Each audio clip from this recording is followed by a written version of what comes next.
बिस्मिल्लाहिर्रहमानिर्रहीम।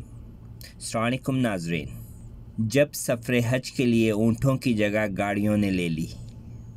सऊदी अरब में अल्लूरी यानी लारी के नाम से हुज्जाज के लिए बस चलती थी। ममलिकत के दीगर शहरों की तरह मक्का मुकरमा, मिना, मुज़ल्फ़ा और अरफ़ात में भी हज ट्रांसपोर्ट ने तरक्की का सफ़र बतदरीज तय किया। अल अरबिया नेट के मुताबिक बसों की जनरल सिंडिकेट का कहना है कि गुज़िश्ता अशरों के दौरान हज मौसम में ट्रांसपोर्ट सेक्टर ने बतदरीज तरक्की की है। कदीम ज़माने में हज का सफ़र मुशक्क़त का होता था। आज़िम हज को अपनी बस्ती से मुक़द्दस मकामात तक पहुँचने में महीनों लगते थे। बसों की जनरल सिंडिकेट का कहना है कि सऊदी रियासत के क़याम के बाद ट्रांसपोर्ट के नए वसाइल हाजियों के सफ़र के लिए मुतारिफ़ हुए।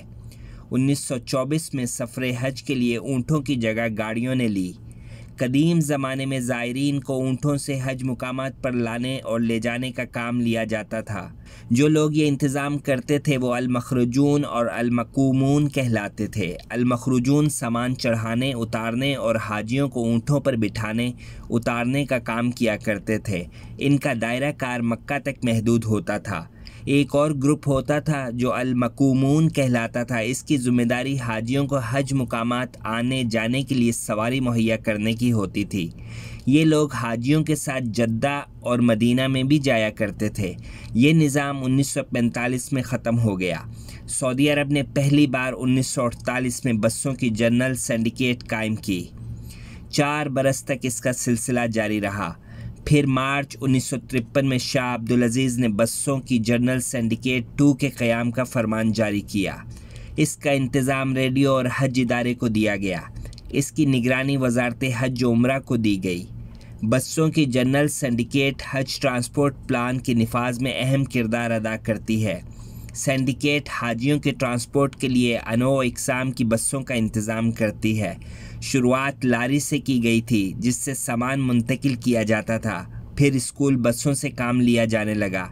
20वीं सदी के अवाखिर में जदीद तर्ज की बसें इस्तेमाल होने लगी। सिंडिकेट ने हज ट्रांसपोर्ट में सरमायाकारी के दरवाजे खोले। इस साल 68 ट्रांसपोर्ट कंपनियां और इदारे हज ट्रांसपोर्ट में हिस्सा ले रहे हैं। 20,000 बसें सिंडिकेट के पास हैं। सिंडिकेट ने न सिर्फ ये कि जदीद तर्ज की बसों का अहतमाम किया है, हज ट्रांसपोर्ट ने ई सिस्टम का अमल दखल भी बढ़ा दिया है। जी तो नाजरीन, ये एक छोटी सी इंफॉर्मेटिव वीडियो आपके साथ शेयर की गई है। इसके बारे में आप जो भी राय रखते हैं उसका इजहार कमेंट बॉक्स में ज़रूर कीजिएगा। वीडियो आपको पसंद आए तो अपने दोस्त अहबाब के साथ भी शेयर कीजिएगा। चैनल को सब्सक्राइब करना मत भूलिएगा। इसके साथ ही अपने मेज़बान शकील को अगली वीडियो तक के लिए इजाज़त दीजिए। अपना और गिरदनवा में सबका ख्याल रखिएगा। अल्लाह हाफिज़।